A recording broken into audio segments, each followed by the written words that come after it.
Good evening, folks. Sean here. Since I had so much fun doing this little pumpkin review series of mine, I thought I would just do a little summation, ranking the beers, at least to my own tastes, left to right here, best to worst, and, you know, just give you the lowdown.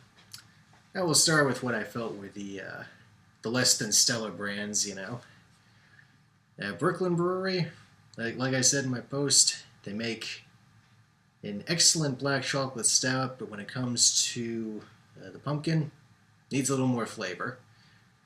As I said, the saving grace is it's a 6-pack at a very good price, but the old adage, you get what you pay for.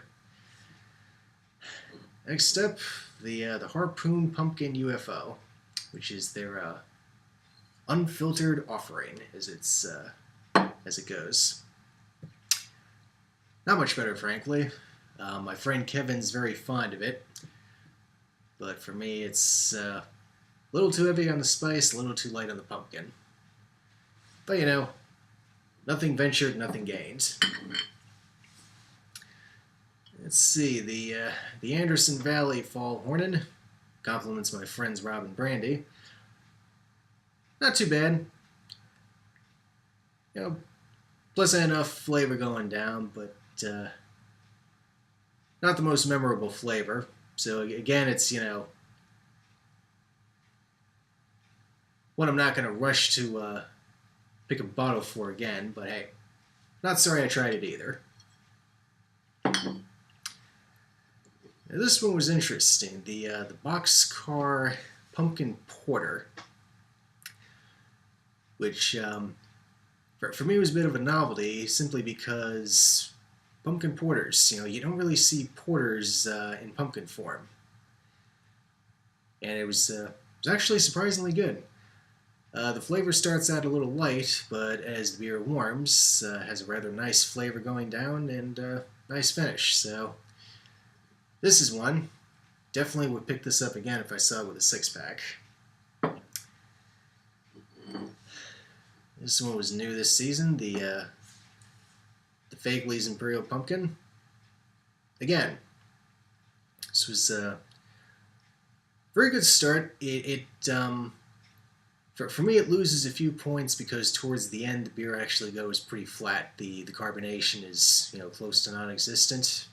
That said, the flavor is solid, so this is definitely one that I would go with again if the opportunity presented itself. Which brings us down to our top 4. Now, the Heavy Seas, which was the final one that I sampled on this little journey, was ever so slightly disappointing compared to last year's. I seem to remember last year's bourbon-soaked pumpkin offering being a little more robust on the flavor. And this one actually started out pretty light flavor-wise, but it definitely warmed up nicely and had a good finish. So definitely glad I got it, and that one gets an honored place on my trusty beer shelves with the rest of the Heavy Seas collection. The Flying Dog, the Fear. This was kind of a loop single. This one stumbled upon at the last minute, gave it a go, and it was actually one of the better ones that I tried this season. Not the most robust pumpkin flavor, but definitely solid. Definitely worth the 3 liquor stores I went to trying to find it. So this is another one. Again, I'll definitely have no problem picking this one up if the opportunity presented itself. And besides, you gotta love that cover art.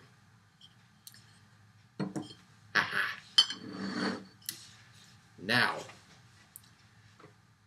here's the surprise. Every single year, Dogfish Head has been the winner for me whenever I've done pumpkin beer sampling.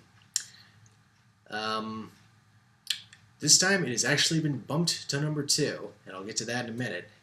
Now, that said, the Dogfish, still excellent flavor.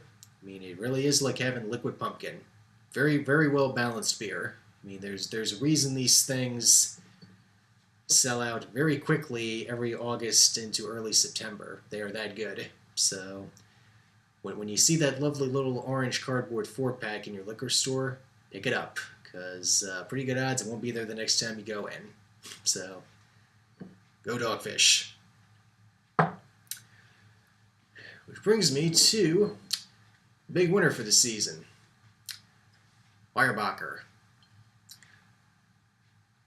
This is one I've had in the past, and I don't know if I'm simply looking at it through a new set of taste buds or they've tweaked the formula, but this one is absolutely the most robust of the pumpkin ales that my wife and I tried all season.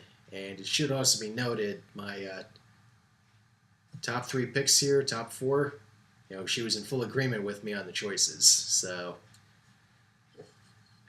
but yeah, and the added bonus with the Weyerbacher, not nearly as hard to pick up as the Dogfish Head Pumpkin Ale.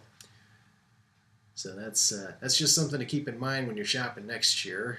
I'd actually pick up an extra 4-pack of these. In fact, if I see any more of these next time I go out, I probably will pick up at least one more 4-pack, because this one is excellent. Does the job. So, thanks for listening to my rather long-winded soliloquy on pumpkin beer reviews this season and my little roundup here. And that'll do it. So, see you all online soon. More stuff to come. Bye-bye.